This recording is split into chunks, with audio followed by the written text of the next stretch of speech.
আমেরিকায়, I am Indian. তাহলে রাম ভগবান তো জাপানের থেকে আসে নাকি?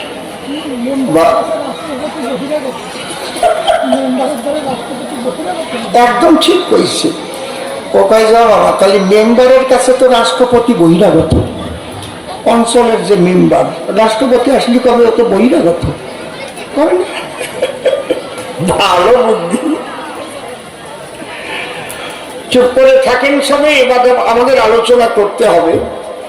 প্রশ্ন করেছে দান, এই যে রামনবমী তিথি, এর প্রতি এত প্রীতি, নূতন এত আলোড়ন জাগলো কেন? আমি বলি আপনাদের কাছে, আপনাদের নিশ্চয়ই জানা আছে, যারা পড়েছেন শ্রী শ্রী চৈতন্য চরিতামৃত খান, দেখবেন তার মধ্যে লেখা আছে, আপনাদেরও দেখা আছে, আমি এক এক করে দেব প্রমাণ। মনে করি ভাবো না আমি বেশি লাফালাফি দাপাদাপি করতে পারবো না, আসল কথাগুলো বলবো সবাস্থান। যারা মন দিয়ে শুনবে তাদের কাজ হবে, এইটুক বলতে পারি, শোনেন জ্ঞানবান। আচ্ছা, শ্রীকৃষ্ণ বৃন্দাবনে লীলা করল প্রেমময়ী রাধার সনে। অষ্টসখী 9 মঞ্জরি, দ্বাদশ গোপাল ছিল বর্তমান, তাদের নিয়ে খেললো খেলা যিনি কৃষ্ণ চিকুন কাওয়া। প্রেম করতে গিয়ে ঋণী হয়ে গেল রাধার সন্নিধান। সেই প্রেমটা কি? অহৈত কি, অকামনা, রাগাত্মিক, বেদান্তিকা। 5000 বছর প্রেম গোপন ছিল। একমাত্র মহাপ্রভু আসার পরে দাঁড়িয়ে বলি সভা পরে সেই প্রেমের প্রকাশ ঘটল। 5000 বছর কেউ জানতই না কোন জায়গা বৃন্দাবন। শ্যামকুণ্ড, রাধাকুণ্ড, গিরি গোবর্ধন, মধুর মধুর বংশী বাজে সেই বৃন্দাবন। তাহলে মহাপ্রভু বাঙালি একজন, সেই মহাপ্রভু জন্ম নিয়েছে বাঙালির ঘরে বসে, শোনেন নারী নরে। তাহলে তিনি কেন 6 গোস্বামীকে আকর্ষণ করে বৃন্দাবন করলেন নিরূপণ? শ্রীরূপ সনাতন ভট্ট রঘুনাথ, শ্রীজীব গোপাল ভট্ট দাস রঘুনাথ, এই 6 গোসাই যবে ব্রজে করলেন বাস, রাধাকৃষ্ণ নিত্য লীলা করিলেন প্রকাশ। ঠিক বলছি না বেঠিক বলছি? এই 6 গোসাই যার মুই তার দাস, জনমে জনমে নিয় বৃন্দাবনে বাস। এই 6 গোসাই যারে করুণা করিবে, তার কি হবে? সেই বৃন্দাবনে বাস করার অধিকারী হবে। তাই যদি গোড়া না আসিত কেমন হইত ভজন শিখাত কে? রাধা রসসীমা ব্রজেব মহিমা জগতে বিলাত কি? তাই গৌরাঙ্গ মহাপ্রভু এলো, তাইতে সবাই বৃন্দাবন চিনতে পেল, এবং ব্রজ প্রেম আমরা করিয়া সাধন। সেই ব্রজপ্রেম দিতে এসে যখন মানুষ চোখের জলে ভেসে,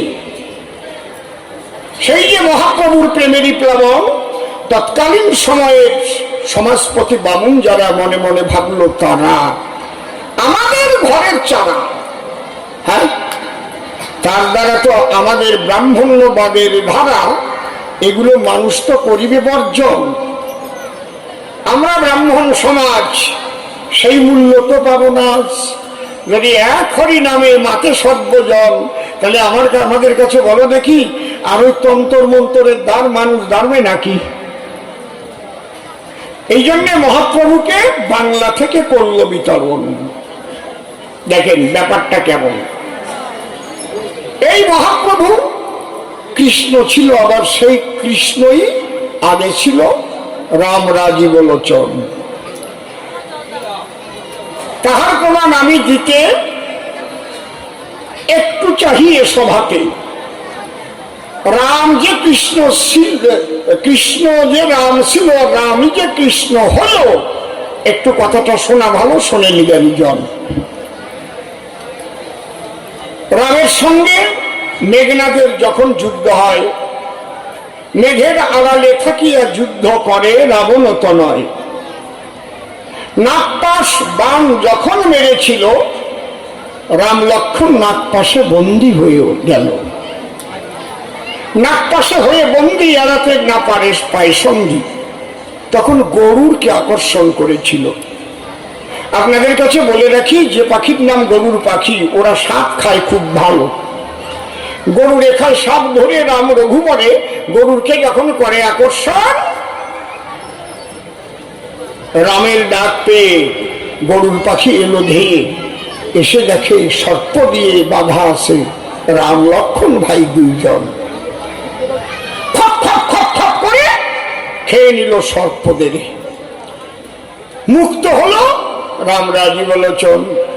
যিনি রাম দয়াময়, তখন পাখির কাছে ডেকে কয়, আজকে তোমার ব্যবহারে হয়েছে আমার আনন্দ উদয়, তোমাকে একটা বর দিতে আমার চিতে আছে আকিঞ্চন। বলে রাম রঘুবর, গরুর চাও কোন বর? বলে বর দেবে রাম রাজীব লোচন, আমার কথা তুমি লও, যদি আমায় বর দাও তাহলে একটা বর আমার আছে আকিঞ্চন। কি? তুমি তো আগে বিষ্ণু ছিলে, তারপরে তুমি রাম হলে, এরপরে যে করবে লীলে, যে রূপ তুমি করিবে ধারণ, শোনো রাম রঘুবর, সেই রূপটা তুমি একটু ধরো, আমি পরাণ ভরে সেই রূপ করব দর্শন। যে রূপ রামের পরে ধরবে সেই রূপ দেখাতে হবে।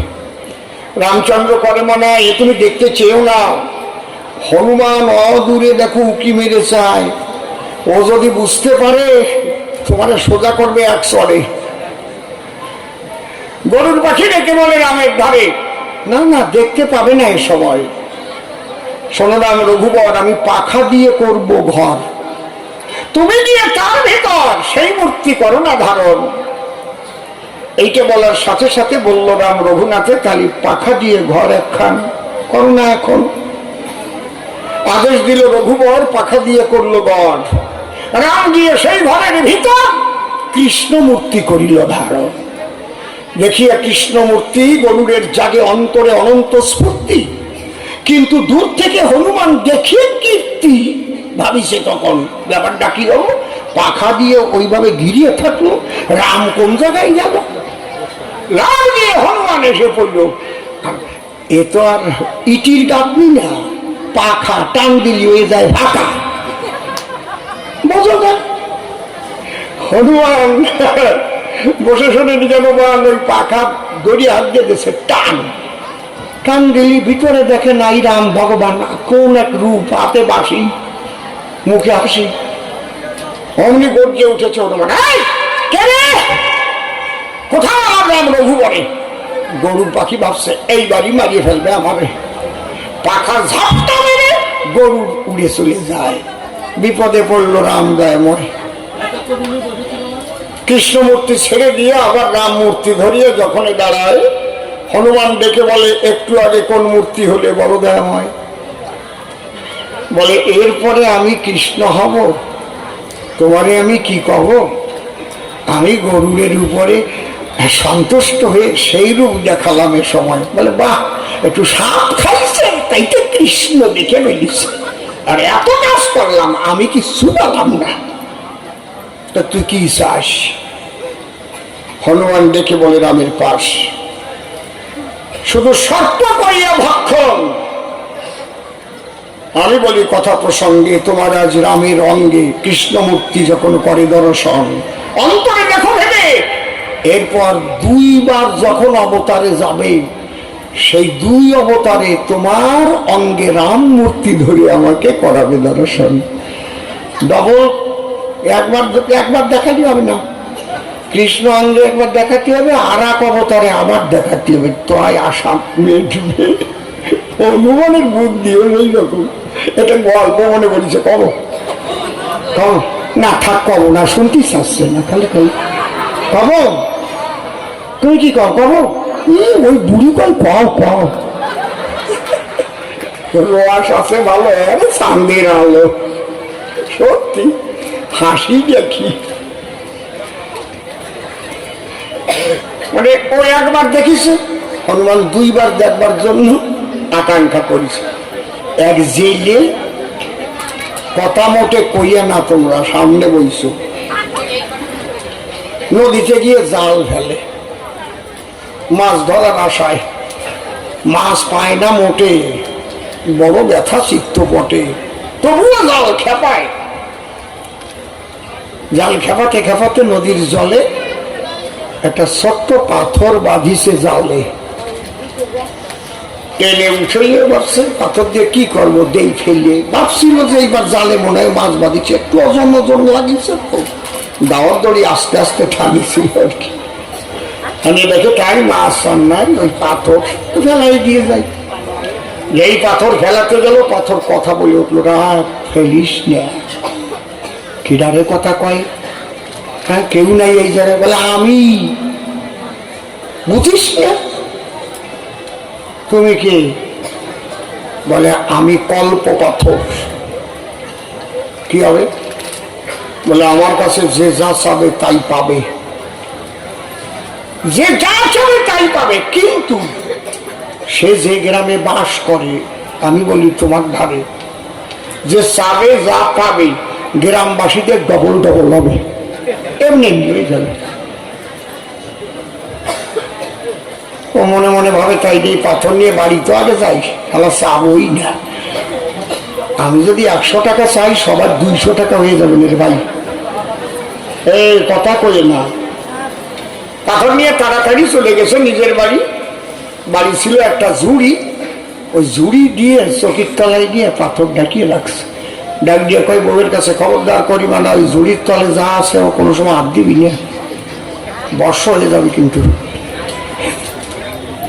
দেখবেন মেয়েদের যদি এইরকম কিছু করা যায়, ওই দিক কোনো কোনো লক্ষ্য যায়। এরকম কথা কলো কেন? একটু উঁচু করলেও করবো, ঠিক না? ওই মা ঠিক বলছে। উনি তো জাল খেপাতে গেছে, ওনার বউ যাই ওই ঝুড়ি উঁচু করেছে, আর পাথর কয় না। ওরে বাবা রে বাবা, বউ সরে গেছে। এই তুমি কথা কও কে? আমি কল্প পাথর ঝুড়ির ভিতর, তোর কিছু আছে দরকার, তুই যা চাবি তাই পাবি, কিন্তু তোর গ্রামের লোকে ডবল ডবল হয়ে যাবি। ও মনে মনে ভাবে তাই স্বামীর কাছে জীবনে কিছু পাই নেই, সবাই ডবল হয়, অজ্ঞাত বুঝ, আমি তো একটু চাইয়ে নিয়ে যাই, কারণ যা চাবো তাই যাবো বলে পাবো। তাহলে আমার এক জোড়া সোনার রিং বানাই দাও। সাথে সাথে এক জোড়া হয়ে গেছে, কানে ঝুলতেছে একেবারে, প্রত্যেক বাড়ি দিয়ে কানে দুই দুই খান ঝুলতেছে। সবাই আপাচ্ছে কোন জায়গায় আরে কাই না। বউটা ডাক দিয়ে বলে পাথরের ধার, আমার গলায় দাও 3 ভরি সোনার 1 গাছি হার। সাথে সাথে হয়ে গেছে, চক চক চক চক করতেছে। সব বাড়ি দিয়ে 1 জোড়া করে হার গলায় ভরিছে। বুঝেছেন কি ব্যাপার হয়েছে? বউটা যা চায় সবার ডবল ডবল হয়। বউটা ভাবেছে আমার হিংসা করে লাভটা কি, না চালি তো মোটেও পাবো না, নাকি সবার ডবল হয় কি, তবু তো আমি একটু তো পাই।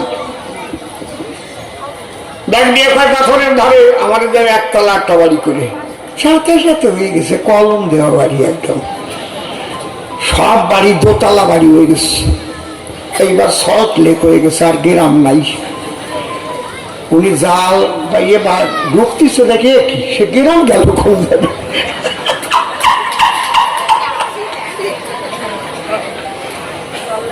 সবার কাছে জিজ্ঞেস করতেছে,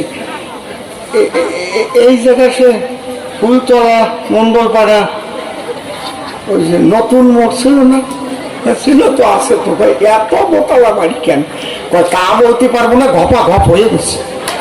ও মনে মনে চিন্তা করেছে আমার বউতালি 1 তলা 1টা চাইছে, আর সবার 2 তলা হয়ে গেছে।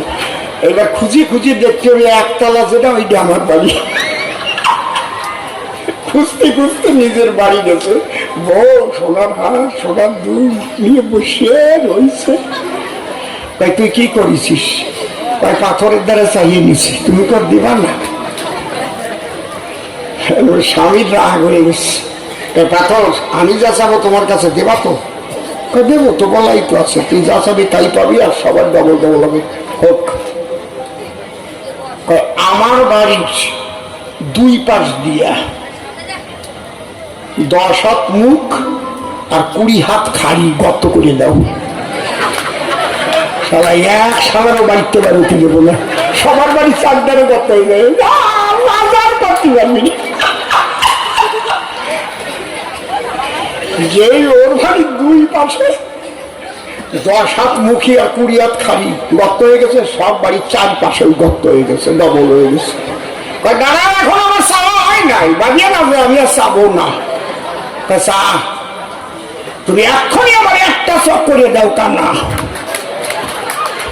ওর 1 চোখ কানা হয়েছে, গ্রাম বলে সবাই 2 চোখ কানা হয়ে গেছে, সবাই খাড়ির মধ্যে যেয়ে পড়তেছে।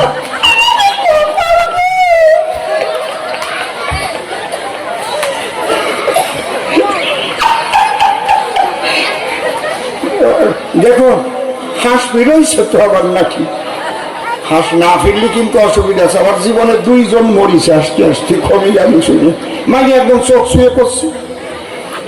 একজন হচ্ছে হুগলি, জায়গাটার নাম কি সুকান্ত পল্লী, মগরা সুকান্ত পল্লী, আর একজন চাকদা তাপোয়া। আমার দোষ নয়, হাসতে এইভাবে রয়েছে, ফেরে নাই, ওইভাবে মরে গেছে দোমাঠিয়ে। এই জন্য আমি এখন গল্প করতে চাই না, মাইরি সত্যি ভয় করে। তাহলে একবার দেখাইলে শান্তি নাই হনুমানের দিলে, 2 বার তোমার অঙ্গে রামরূপ দেখতে চাই। কৃষ্ণ বলল হবে তাই। ওই রাম যখন কৃষ্ণ হলো, দ্বারকাতে কাঙাল সেবার আয়োজন করলো। বলে দেশের যত কাঙাল আছে দাও নিমন্ত্রণ, অন্তরে দেখো ভেবে সকাল থেকে দিন রাত সেবা হবে। আগের সন্ধ্যা রাত থেকেই রান্না বান্না হলো আরম্ভন। কত কাঙাল খাবে, 80 মন চাল ডাল তরি তরকারি, কাঙাল সেবা দরকারি সব করিছে রন্ধন। একটু মহোৎসব পরের দিন হইতে আগের রাত্রিতে কাটাকুটি আরম্ভ হয়ে যায় না, বাটাকুটি আরম্ভ হয় না, কি হয় না নাকি? তাই এত তোমরা তো জানোই। হনুমান মনে ভাবে তাহলে কাঙাল সেবার সূচনা এবার যেতে হবে। হনুমান কাঙাল হইল একজন, সে যেমন তেমন কাঙাল নয়, শোনেন সুধীগণ। এমন কাঙাল হয়েছে রে ভাই, শরীরে কোনো জায়গায় মাংস নাই, খালি হাড় ঠন ঠন করে হাঁটতেছে। 1 পায়ে একখান অর্ধেক ভাঙা খড়ম, আর 1 পায়ে তাও নাই। মাথায় একটা টিকটি, তাতে গাঁদা ফুল বান্ধা, বুঝেছ? হাতে 11 বেকা একটা লাঠি। কাঙাল হয়ে আইছে ভোরবেলায়, ডাক দিয়ে কয় যারা রান্না বান্না করছে আমি কাঙাল, সকালে একটু টিফিন করাও। ওরা মনে মনে ভাবে কি বা টিফিনে খাবে, একখান পাতা পাঠিয়ে 1 হাতা বাঁধতেছে। কয় আমি কি বাপের পিন্ডি দিতে আইছি নাকি? কথা বলো কি, বেশি করে ধামা ভরে ভরে বাঁকানো, আর 3 বিঘা নিয়ে পাতা পাতো। ওরা মনে মনে চিন্তা করে কোন কাঙাল আসলো দ্বারকাপুরে। এখন পাতা যদ্দূর আছে পাঠিয়ে দিয়ে মাটির পরে বাদ দিয়ে যাই, ডাল আনতে যাই রে ভাই, ডাল আনিয়ে দেখে ভাত, শুধু ভাত খেয়ে ফেলছে, একটাও নাই।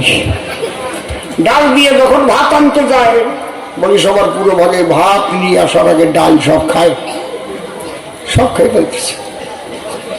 80 মন চাল ডাল তরি তরকারি সব দেশে পেটের মধ্যে পড়ি।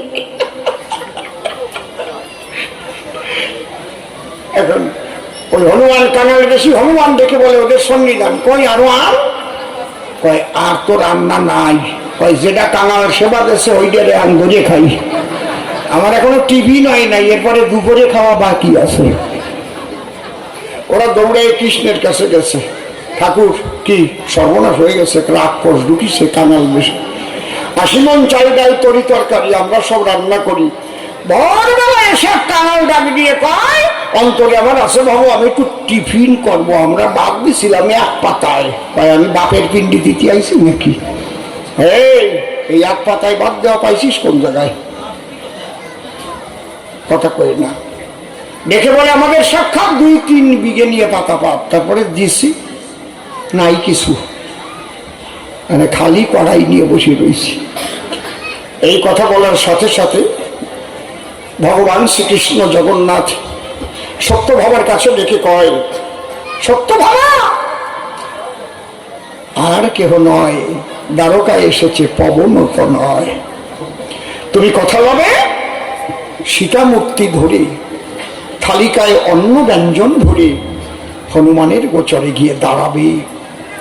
যখন দেখবে সীতা মূর্তি অন্তরে যার জাগিবে স্ফূর্তি, মস্তক অবনত করে যখন তোমাকে প্রণাম জানিবে, আমার কথা নিও, হনুমানের ব্রহ্মরন্ধ্রে রাম নামে নিবেদিত অন্ন দিও, ওর ব্রহ্মগ্নি নির্বাপিত হয়ে যাবে। তাছাড়া দ্বারকা শুদ্ধ খেয়ে বেড়াবে আজকে। কৃষ্ণের কথা অনুসারে সত্যভামা সীতা মূরতি ধরে থালিকা ভরে নিয়েছে অন্ন আর ব্যঞ্জন। অন্ন ব্যঞ্জন নিয়ে হাতে দাঁড়াল গিয়ে হনুমানের সাক্ষাতে হনুমান দেখে আখি পাতে, একেই মা জানকী দিয়েছে দর্শন। হেরিয়া জানকীর মূরতি অন্তরে জাগিছে অনন্ত স্ফুরতি। মা মা বলে পদনন্দন ভাসিয়ে 2 চোখের জলে পরে যখন চরণ তলে রাম নামে নিবেদিত অন্ন তুলে ব্রহ্মরন্ধ্রে করিল অর্পণ। ব্রহ্মরন্ধ্রে রাম নামে নিবেদিত অন্ন যেই দিল, সঙ্গে সঙ্গে ব্রহ্মাগ্নি নির্বাপিত হলো। যিনি কৃষ্ণ নিরদল, অমনি সত্যভামার পাশে সে রাম মূর্তি ধরে ভালোবেসে দাঁড়াইল। হনুমান দেখতে পায় রাম সীতার যুগল মূর্তি আজ হলো দ্বারকায়। হরি হরি বল ভক্ত হল।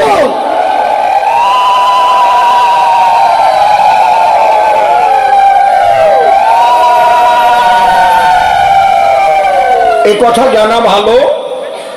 আর একবার সেই হনুমান যখন হীরামন হয়ে এসেছিল, হরি অঙ্গে রাম রূপ করিয়েছিল দর্শন। এটা আপনারা জানেন, জানেন তো নাকি? কি জানেন না? তো কথা কম না কেন? মনে করি ভাবো না ওই জায়গা হাত দেব না। তাই রামচন্দ্র যিনি নারায়ণ, তিনি রাম রাজীব লোচন, তিনি কৃষ্ণ জনার্দন, আবার তিনি হলেন সচিরনন্দন, আবার তিনি হলেন যশোমন্ত নন্দন। হরিবল। রামকান্তের বরে যশোমন্তের ঘরে শ্রী হরি রূপে অবতীর্ণ হলেন সেই জন। কথা বলো না, যাদের আছে তাড়াতাড়ি আস্তে আস্তে যাওয়া বাড়ি, আমার কোনো আপত্তি নাই, কিন্তু ওঠা উঠি ছোটাছুটি এগুলো করবার না। সবাই চুপ করে থাকেন সবে। এবার প্রশ্নের জবাব আরো দিতে হবে। শুধু কথায় কথায় দিলে কি আর ভরবে সবার মন? মাঝে মাঝে গেয়ে গান দিতে হবে সমাধান। আমি জানি এখানকার মানুষ গান পিপাসু বেশি জনগণ। হরি বল হরি বল।